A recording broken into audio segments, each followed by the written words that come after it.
The Church of Mavis Radio Show, Friday nights at 8 p.m., 7 Central, starring Jeffrey Pritchett with his co-hosts Wham and Jay McNicholas, right here on the United Paranormal Radio Network, UPRN 107.7 FM, New Orleans.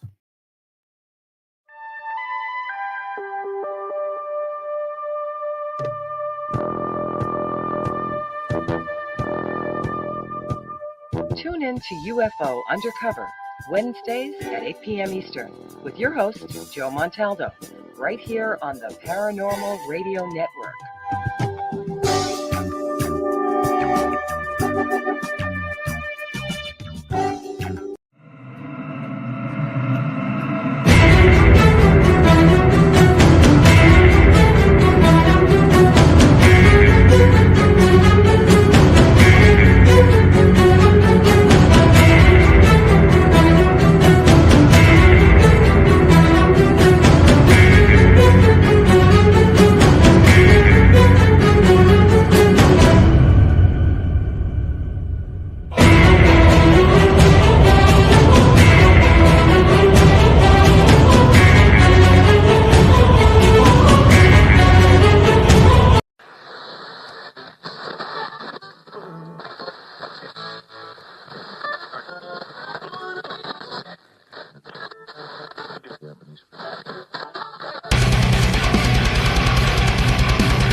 Hey, good evening, everybody, and welcome to Tuesday night edition of Into the Night with me, your host, Sean Kelly.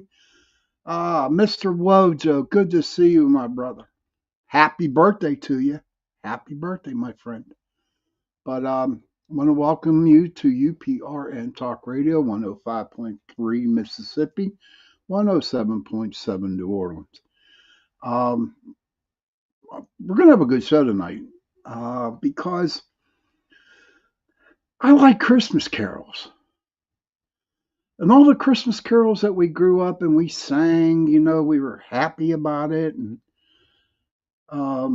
it just had a lot of fun. I remember in high school, in grade school, we'd go to different places, like old folks' homes and stuff like that, and we'd sing Christmas carols to everybody. And it was a lot of fun. But you know what? Here's what. I never realized that there was a darker side of Christmas carols and what some of these Christmas carols have, were all about.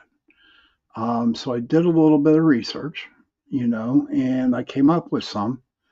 Later on in the show, I'm going to pull it up on screen so we can all read it, some of them, because it just is like, how can it be? You're looking at the reason why it was dark, and you can actually understand, what it was all about. And I'm thinking, So the other night I'm thinking, why not just like bring a show up about it, And we're going to go from there. I hope everyone had a nice Sunday, Monday, and Tuesday. It is the Christmas season, so if you can, please, it's not so much about the gift of receiving things. It's more about giving is what's important about Christmas. And that's only in my eyes, you know what I mean? It could be in yours.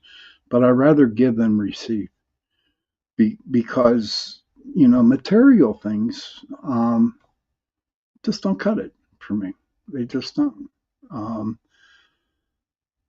But I just feel like, maybe if somebody needed a meal or someone wanted a cup of coffee or something like that, it would be very, very nice to do that for somebody, especially around this season. And like I say at the end of my shows, and I'm going to say it tonight, if you see anybody that actually needs a hug, please give them a hug and tell them, that you love them or Merry Christmas or whatever you want to say. But just make sure that that person is heard. Um, Tonight, so we're going to talk about the dark sides of Christmas carols. And I brought along, again, my friend, Jay McNichols, or Nicholas. I don't know how to pronounce that last name, but I'm sure he'll tell me when he comes in. And we're going to talk about it. Okay. And without further ado, my dear friend, uh, Jay McNicholas. Oh, I forgot I had my camera off. Oh, that's okay. And as you can tell, we got little Miss Blackmore here. Yeah, look at that black kitty, man. Yeah, dark. Talking about dark stuff, man. You can throw up a black cat. Why don't you tell people a little bit about not a little bit about yourself, but where they can find you on UPRN Talk Radio. Yeah, absolutely. And to answer your question, it's pronounced McNicholas. Okay. It's the root of the name. My aunt and I have done some research on it, and we're related to the very first Highlander, a man named John MacNay-Kill, MacNayKil. So I guess he wouldn't kill with his weapons and whatnot.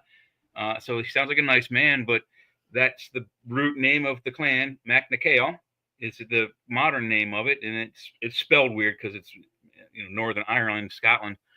But since I've been around here on the radio station 9 years, 10 years now, I am found underneath my name. It says COM, Church of Mavis. That's Fridays at 8 with Jeffrey Pritchett. And if I'm not on that evening, it's going to be our other co-host, Wham. We kind of rotate duties every 3 Fridays.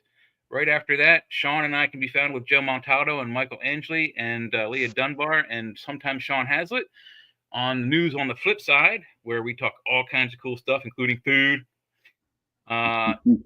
Wednesdays, I'm on with Joe alone, just I and Joe for UFO Undercover. And then coming up soon on the weekends is either a Saturday or a Sunday. We're going to have a either 3-hour or 4-hour show called The Chat. And that's going to be with Joe, myself, Sean, and anyone else who is a show host wants to come along and talk with us. Right. That sounds interesting. Oh, yeah, everybody. I will have a show Christmas Eve. Okay. I got good news today that my son will be in for Christmas. So I'm really excited. Oh, yeah. I'm really excited about that. And where does he live? Because he had been in China for a little bit.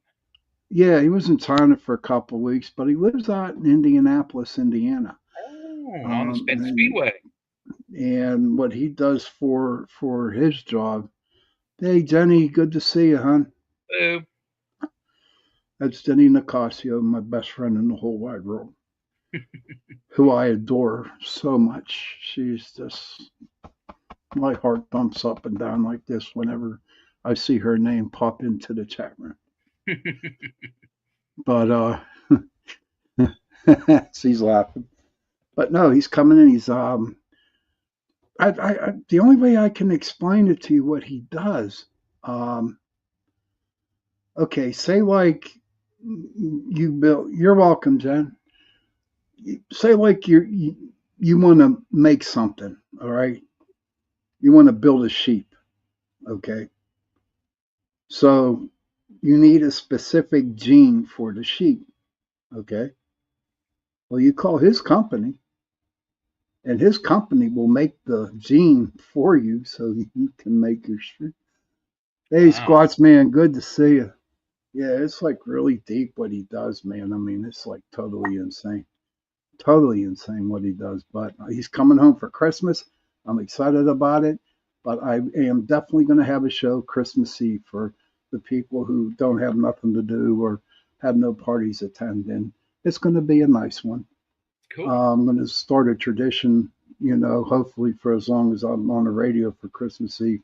So I'm not going to tell you what's going to happen, what's it going to be, because I want everybody to be as surprised. But I think it will be tune in to find out. really, really cool.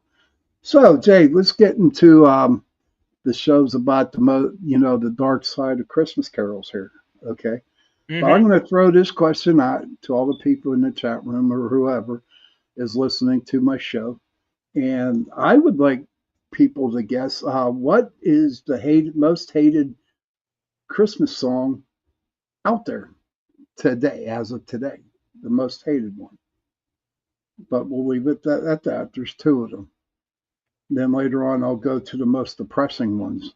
But the most hated, take a gander at that. What do you think is the most hated one? Don't look, don't cheat. Don't cheat. My guess would be, and it's really not that bad. It's Grandma Got Rim. Yeah, there it is, Jenny. There it is, right? Jenny got it right. Yep.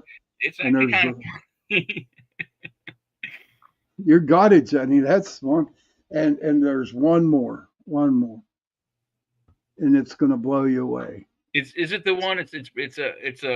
They modeled it off of a rock song, and it's like I wear lingerie, or I walking around in women's underwear, or something like that. No, Santa Baby. No, not Sarah. No, Jenny. See, Santa Baby. Horrible. Yeah. Is it Marilyn Monroe sung that? Yeah, she sang that one. Yeah. That's horrible. So everybody, what I did was I went and I researched a little bit about the most. River Rose, good to see you, sir. Hey, but so there was I looked up on Ranker. So if anybody wants to double check on these things, or if they want to do their own research on the dark side meanings of these Christmas carols. Hey Matt, good to see you, my friend. Tell Val, give her a hug and a kiss for me, will you? Appreciate it, buddy. So the very first song, and as you could tell, Jay was kindly enough to put it up there. All right. For us. So he's going to be, can I run that here? No. I'll have to scroll it for you. Okay. But before we do that, the very first one, check this out. Do you hear what I hear? Oh, my voice is terrible. Yeah, I can't carry a tune in a bucket. Me neither. And you know, the one line that says, with a tail as big as a kite. Yeah. Okay. The two people who actually wrote that song, Gloria Baker and Noel Regney, they wrote that song in 1962. Little Drummer Boy. I like that one. I like that one too, River. That's a good one.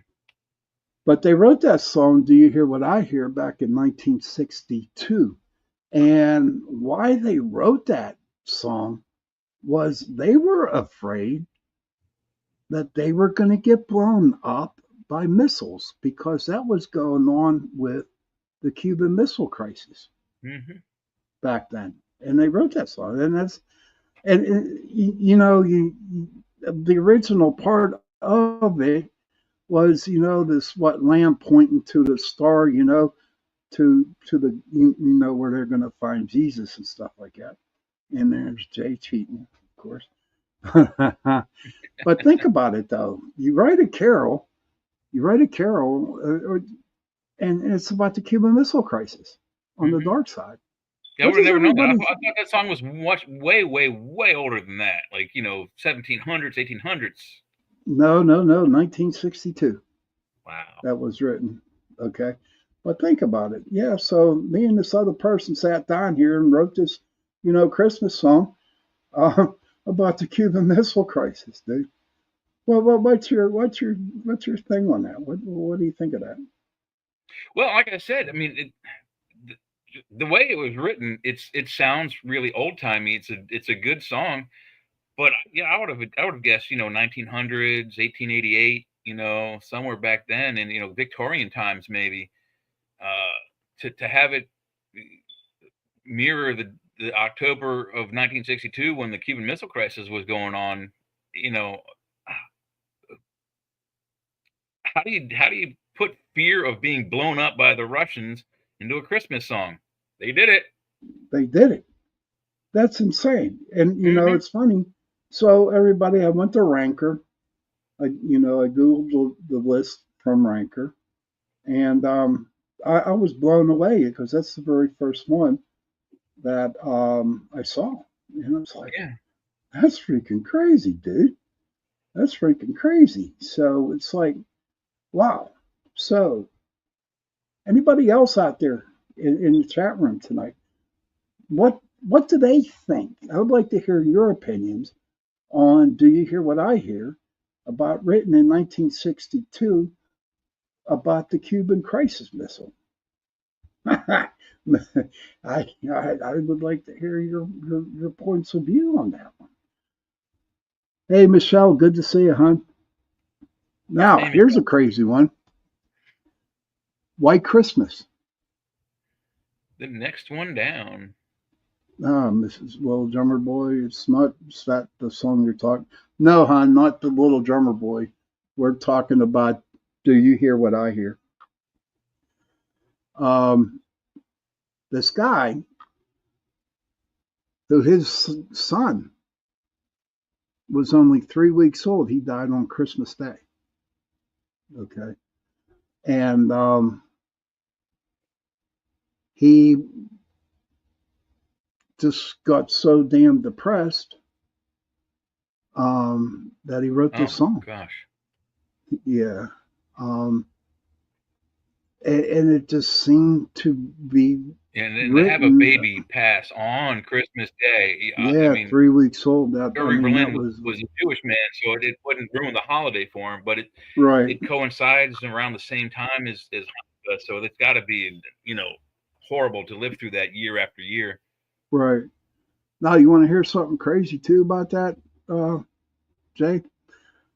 Do you know during the Vietnam War, if our boys heard what playing White Christmas, then they would have to get out of Saigon. That was like the clue song, the song that they needed to hear in order for them to evacuate Saigon. And there's, wow, I didn't know that. Like the last day when all that helicopter took what they could off the roof before it blew up. Yeah. Wow. Michelle says, "Do you see what I see?" Is the little drummer boy song. Yeah, okay. We were talking about Do You Hear What I Hear? The original song by who did it originally? Carrie Underwood did it, and Whitney Houston, but I don't know who the original singer was. But in any event, that was the first of the dark Christmas songs, and we're on to 2, White Christmas. Well, Michelle says she might be confused about it. Yeah, bring it up. So this is the list. We started with 1. Do You Hear What I Hear? Cuban Missile Crisis reference. To Cuban, isn't that crazy though? That is insane. Yeah, like I said, I thought the song was older. Bing Crosby did do White Christmas. He was the first one, I think, to release it just a few weeks before. And then Irving Berlin had written the song, I don't know when, a year or 2 prior, when his son passed. Yeah, I mean, the Santa Claus is coming to town, the next one. What's really cool about that, I can't read it, but I know you can. But Santa Claus is Coming to Town, was written immediately after a family member's funeral. Oh, good, another one about dying. Yeah. See, look how depressing these damn Christmas songs are, dude. I mean, it's crazy. It's really, really crazy. River Rose says one of the first known Christmas carols ever written is Jesus Refusit Omnium, Jesus Light of the World, written by Saint Hilary Poitiers in the 4th century. Wow. So I am guessing it was possibility in Latin. It definitely more than likely was in Latin. Oh, yeah. I mean, the first 3, Santa Claus coming to town, like after a guy's funeral. And I believe, if I'm not mistaken, wasn't that written for Woolworths? Was that Woolworths? Doesn't What's mention it? Woolworths here in the Not description. Woolworths. It was written. Let me see. Oh no, it was about.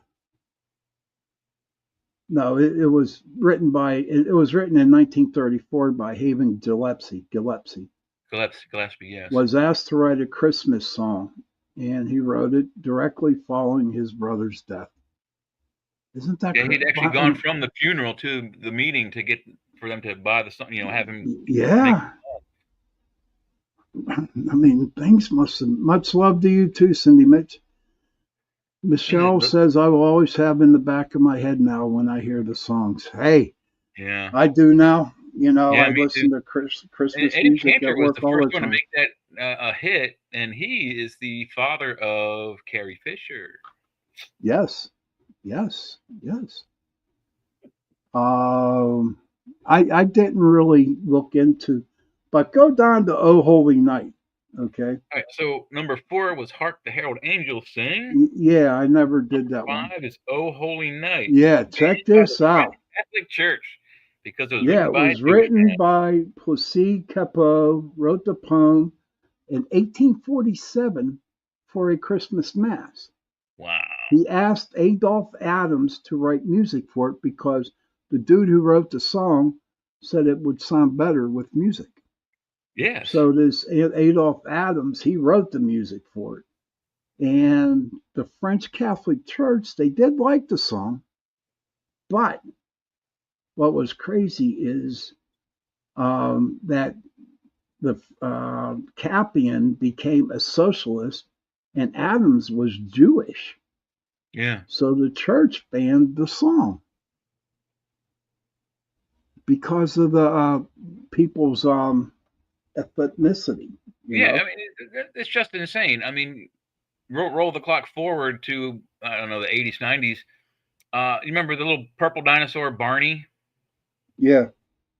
Well, children loved the show. People everywhere watched the show with him, and then at some point it was revealed that the actor beneath the purple dinosaur costume was an African-American gentleman, and a lot of bigoted people pulled the TV show or pulled their kids from the TV show, wouldn't let them watch it out of just some stupid, whatever bigoted reason. But see, to me, Oh Holy Night is like my favorite one.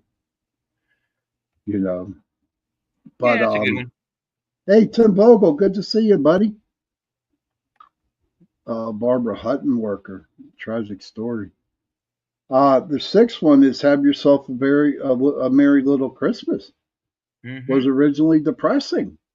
Yeah, it was incredibly depressing, it says there. It was written in 1944 for the movie Meet Me in St. Louis. It was Judy sung Garland. By Judy Garland. Hugh Martin was given the task of creating a song that could show the family's sadness over celebrating the last Christmas in a home they were soon moving from.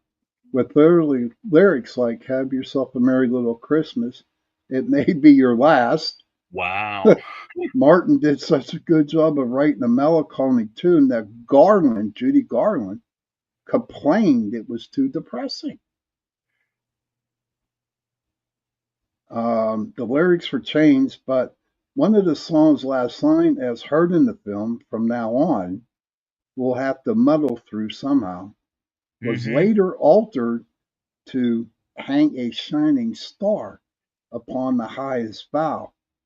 And that was at the request of Frank Sinatra, because the song was so damn depressing. Still too dark for him. That was crazy. Okay, Michelle's right. Barbara Hutton Woolworth hired. Oh no, how about Do They Know It's Christmas by Band-Aid? Those lyrics talk about pour me a drink to feel really bad.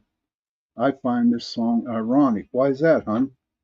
Why do you feel that song? No, they haven't got to that one yet.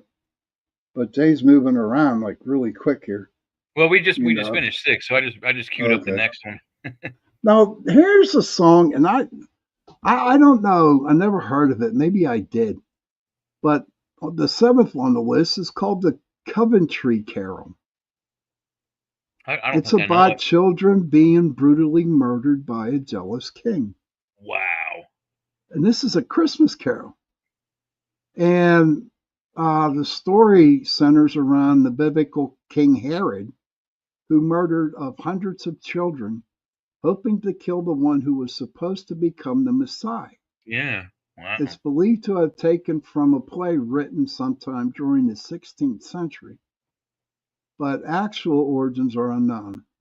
The haunting song is intended to sound both like a lullaby for the dead children and the cries of their mothers during the massacre. Wow. Holy shit. Yeah. Pardon your French.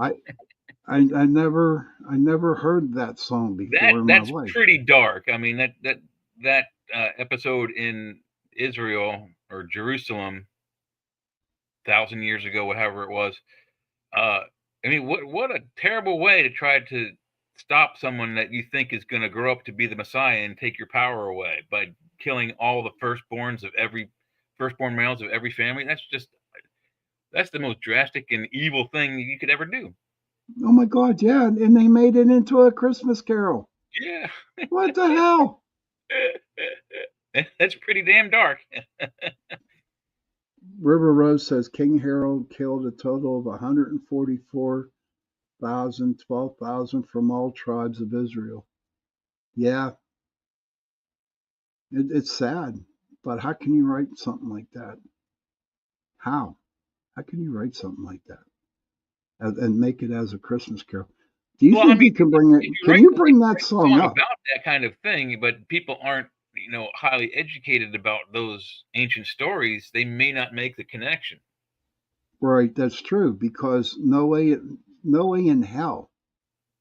I would have never made that connection. No, me neither. Now, the next one I saw 3 ships, and they say it may refer to boats transporting human remains. And here's another death one. Holy crap! And Rudolph. it's funny. I really seriously thought that Irish music was depressing, not realizing how depressing Christmas carols are. Yeah. River Rose Yet says, I somehow think they've always been uplifting to people. yeah. I guess you talked to me. We talked See about the these. other day on the other show that we talked about the ghosts in the woods. People warning their children, don't go into the woods. You'll find the bogeyman.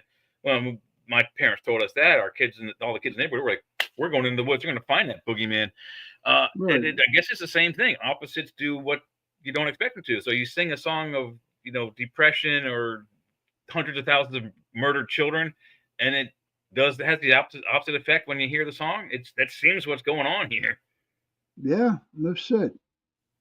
River says, I think it's possible mocking of the victims and those who don't know the truth. Yeah, that's could possible. Be. Could be, dear. But I saw 3 ships, man. I tell you what, that was my worst song because I thought it was boring, so I didn't, get into it. But I like what Rudolph the Red-Nosed Reindeer. Backstory about a dying wife. Wow. Yeah. Okay. Here's what I thought it was. Yeah, Rudolph the Red-Nosed Reindeer was created in 1938 by Montgomery Ward ad writer Bob May. After the retail giant requested he work on a book they could use as a promotional gimmick. May completed the story after testing it out on his 4-year-old daughter. And by 1946, Montgomery Ward had distributed it more than 6 million copies on that. That's like triple platinum or something like that. He received no royalties for his work, but managed to obtain the copyright.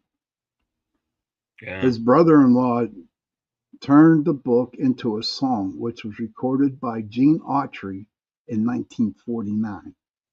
It became the second best-selling Christmas song of all time. Allegedly, May claimed he wrote the story for his daughter to cheer her up because her mother was dying of cancer. That's not quite true. Although May's wife was sick with cancer and eventually passed away, the song was written purely for money. Purely for I didn't, retail gain. and I'd never, you know what I mean? I mean, I've seen, you know, Rudolph the Red-Nosed Reindeer, the show, the movie, whatever. And God only knows what Frosty the Snowman's all about. You know what I mean? If it's on this list, we'll find out. No, it's not. And then the 12 Days of Christmas may have secretly taught Catholic children about religion. Oh, really? Huh. How? Well, it says in the mid 1500s, Roman Catholics in England struggled to practice their religion when Elizabeth I came to power. The open practice of Catholicism was basically banned for the next several hundred years. Mm-hmm. And the celebration of Christmas was completely canceled from 1649 to 1660. Wow. Yes. But, and it just goes on to say that in the time it served a way for Catholics to secretly practice and teach their children about their faith. Supposedly, each subject in a song is a code for something else. 2 turtle doves fill in for the Old and New Testaments, and the 10 Lords of Leaping take place of the 10 Commandments, though there is no factual evidence for this idea, and the song remained a classic. That's like totally interesting. Yeah, that's very cool. And then the 11th one, that's all we're going to go for from there. I'll Be Home for Christmas. And I remember singing this when I was in the Navy, and when I was in the service from 1981 to 1985. I spent 3 Christmases, 3 Thanksgivings, and 3 New Years overseas out at sea. Ouch. You know, yeah, and it wasn't really cheerfully Christmas. You know what I mean? No. But you know, it was actually written for the World War II soldiers fighting overseas. Yes, yeah. And it's a damn depressing song. It's a good song, it really is. But it is depressing, especially if you know you're not going to make it home. I mean, I'm tearing up right now because, you know, I'm in my own home, but you know, my parents aren't around anymore, so I can't go there for Christmas. So it's either going to be here by myself, or I go to my brother's for the evening for a nice, you know, steak dinner. I know the feeling, because I mean, thank God I still have my mom, you know, and I got my brother and I got my son, you know what I mean? So, I mean, long time ago, they used to have parties because my mom's birthday is on Christmas. Oh, and, wow. Yeah. So so we would have parties for her, but as we got older, you know, not all about, it just isn't fun no more, you know, and we don't have those parties. But I got my mom, I got my brother, and I got my son, and that, you know, to me at this moment, it's all I have.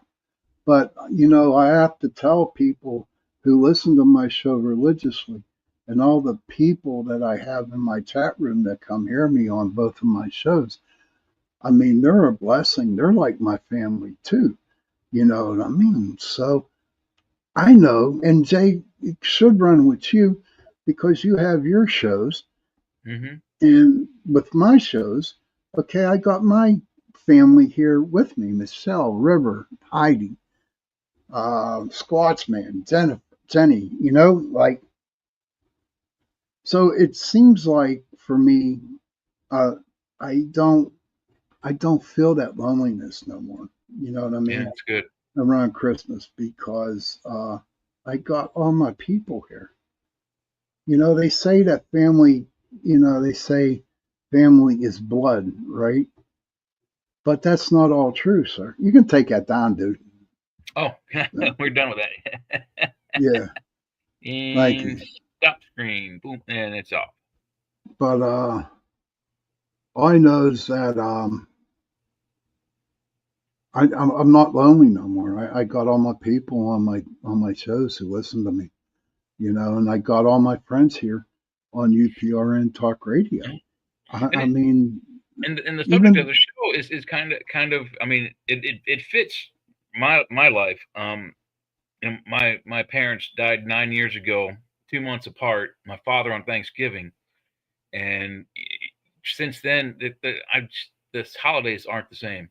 You know, I used to no, love Thanksgiving. I used to love to get the turkey, the stuffing, mashed potatoes, whatever the sides were, and I can't force myself to do it anymore. We were eating dinner, Thanksgiving dinner, my sister and her brother or her boyfriend and their kids and myself, and my dad was in hospice that evening. Uh, right when we finished up, we were just about to start dessert. My brother called and said he passed on us at 9:03 hmm or something like that.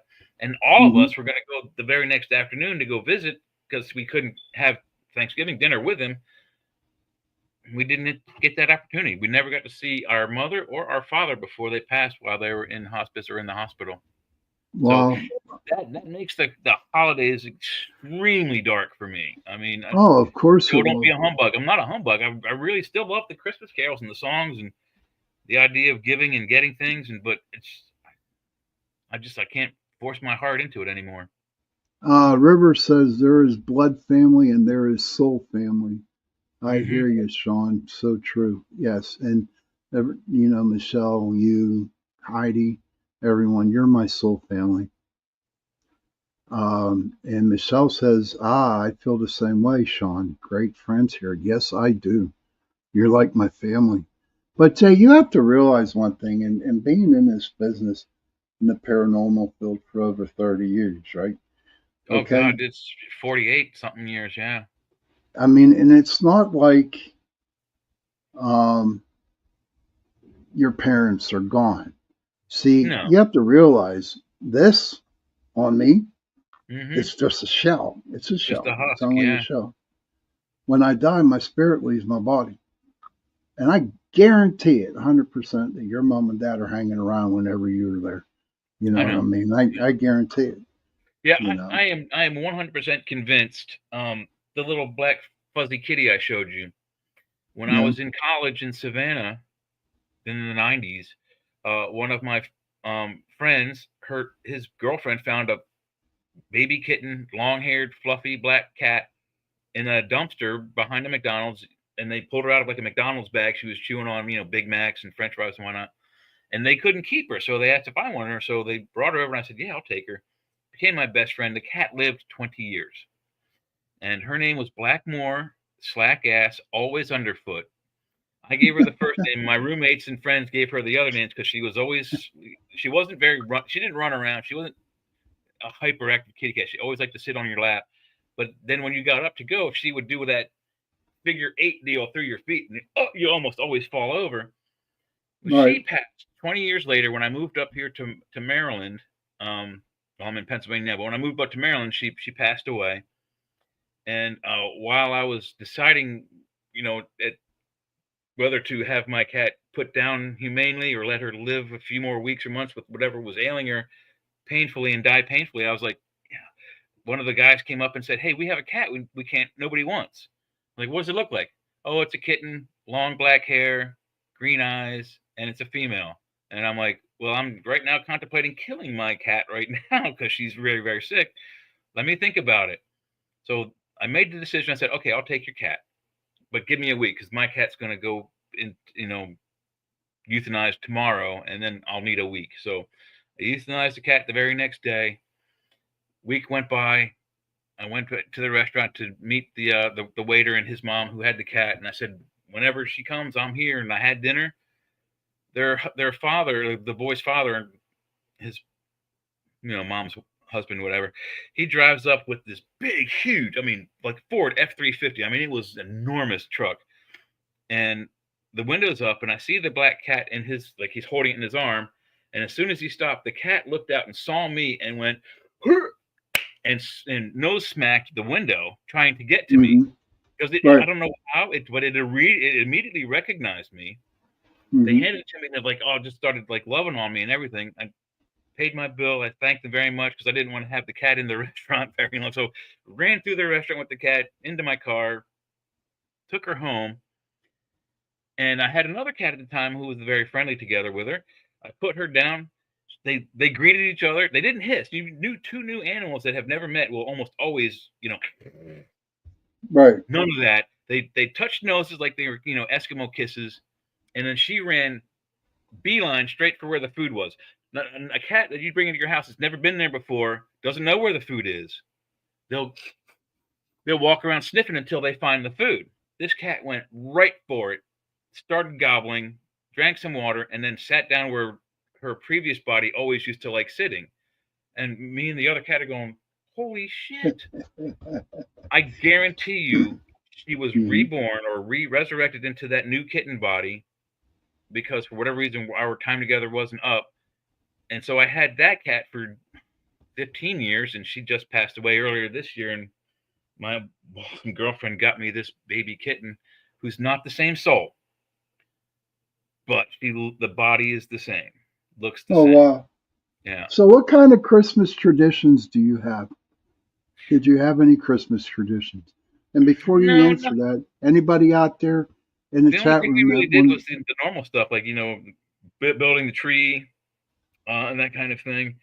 And then the tradition died for me. The Santa Claus tradition died for me when I was like 6, because I was like adamant I was going to meet this fat jolly fellow. I wanted to see him pop through our chimney and out of the fireplace. But when I heard the rustle and the bustle, I thought Santa was down there. I ran downstairs and go, "Hey, Santa!" And they turned around. It was my parents, and I was like, "It's been you the whole time." That's wow. Yeah. Yeah. Now, if it was Picard, you know what I mean? Yeah. But Michelle says that's awesome, Jay. Tell them what you did on Sunday after the show, Jay. Oh, well, so the Sunday show, the first part of this one was we talked about A Christmas Carol, not carols, the movie, the book, Charles Dickens, and specifically the three ghosts of Christmas. And while we were watching, we talked about several of the movies and versions that were out. And then while I was looking at it, you told me about the Captain Picard, Jean-Luc Picard one, Patrick Stewart, and I went upstairs and watched it, and it was damn good. I mean, I hate to say it, but I think it's better than the original one that we saw back from 1938. Right.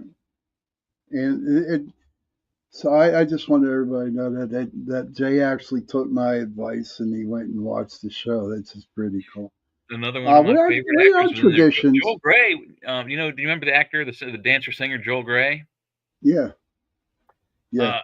Well, he played the Asian teacher, martial arts teacher of Remo Williams in The Adventures of Remo Williams, and he was fantastic as a little short Korean man. He was fantastic. And then he comes up as the Ghost of Christmas Past, and at first I'm like, who's this lady? I thought it's supposed to be an old man. And then he spoke. I was like, oh, it's Joel Grey. Yeah. Recognized him right away. Didn't see him through the makeup, but I knew the voice right. once he started speaking. But our Christmas traditions is, like I said, my mom's birthday's on Christmas, and we usually have her birthday party on Christmas Eve, and that's like our big day, Yeah. And so we eat a lot. Sit around, watch football, talk to my son, whatever we got to do. But I think that's the tradition for most adult families after the kids are, beyond college and starting their own lives. You don't do it all on Christmas Day. You get together Christmas night, Christmas Eve rather, dinner, open gifts, and everybody goes back. And then you have your own. Each family has their Christmas back at home with the kids. I never made it to midnight mass. Michelle says, open gifts from grandparents, aunts, uncles, cousins on Christmas Eve. We had clam chowder and oyster stew for years. Oh my God, that sounds New so England good. or Manhattan clam chowder. It makes a difference. Christmas Day was mom, dad, and kids' gifts from Santa, traditional Christmas dinner. But there's no more traditions out there this year. Now, there is not. There is not. I don't think there is. There is no more Christmas traditions. River says, my dad was fire captain in Warnick, New York when I was growing up, and they had some amazing Christmas celebrations for the entire town of kids. Nothing tops that being his daughter and experience his charity for the town kids. They had fruit baskets, giant candy, canes, apple cider, popcorn pop from one of those big old machines. Hmm. And music in local places donated gifts for kids that got handed out from the fire trucks. You can't top that, and that is so true. Yeah, no, you can't. That's very You cool. you can't do that. But River, what I'm trying to say is they don't have that kind of stuff no more. They really don't. Yeah, You know, and the traditions are like all gone. And um, I don't know if I can actually say it's depressing or something like that. Maybe it is. But I just sit back and I just look at how the children treat their parents today. Mhm. And I'm like, my God, if I did what they're doing right now, I'd get my ass kicked I get easily. either Oh my backhanded or God. spanked in front of everybody. And I think that's, and I wanted to bring that up during the show at some point if we had the opportunity. And it seems you segued right to it. It, it seems that's kind of the modern Christmas tradition is you have 364 days. You are shitty to everyone the whole year, and then that one day, Christmas Day, you try to make up for it by being nice, and then the Right. next day you go back to being a son of a bitch the next 364 days.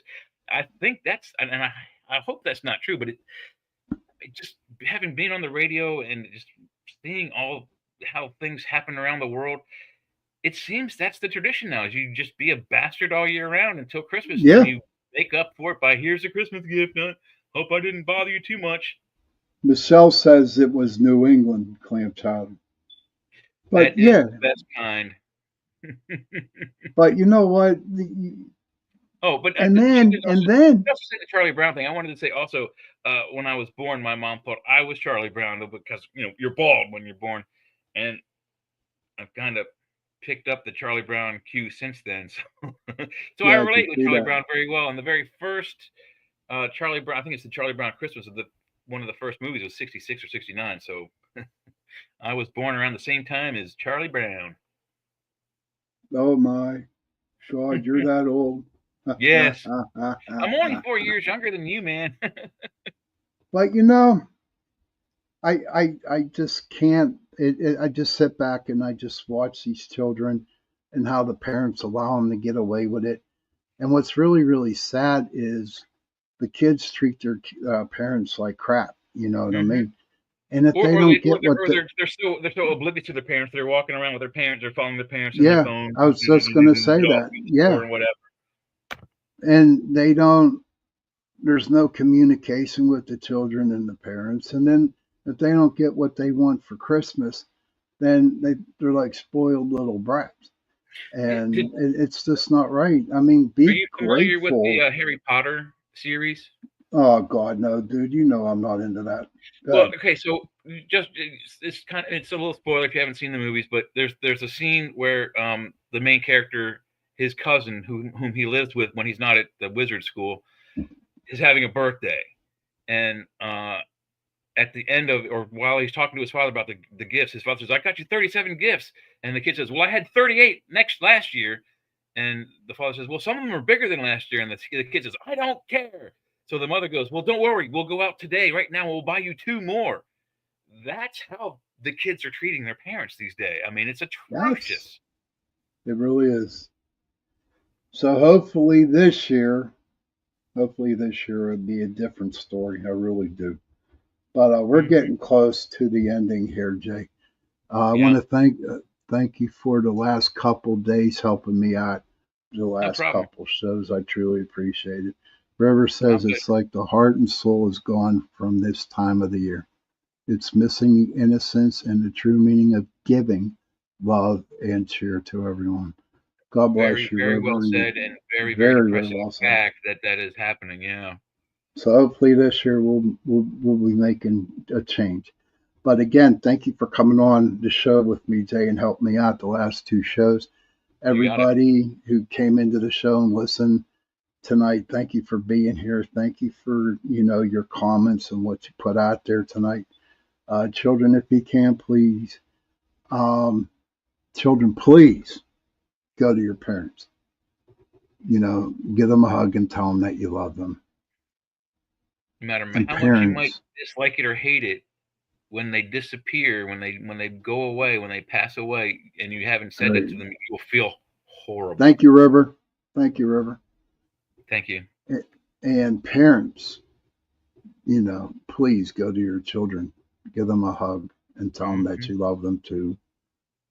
And if you have nobody, find someone and give them a hug and tell them that you love them. Because those 3 words, I love you, go a long way. Mm-hmm. So, Jay, what you got coming up for Christmas, buddy? Gonna try to lay low, like I said. Probably just gonna do my brother's Christmas party on Christmas Eve.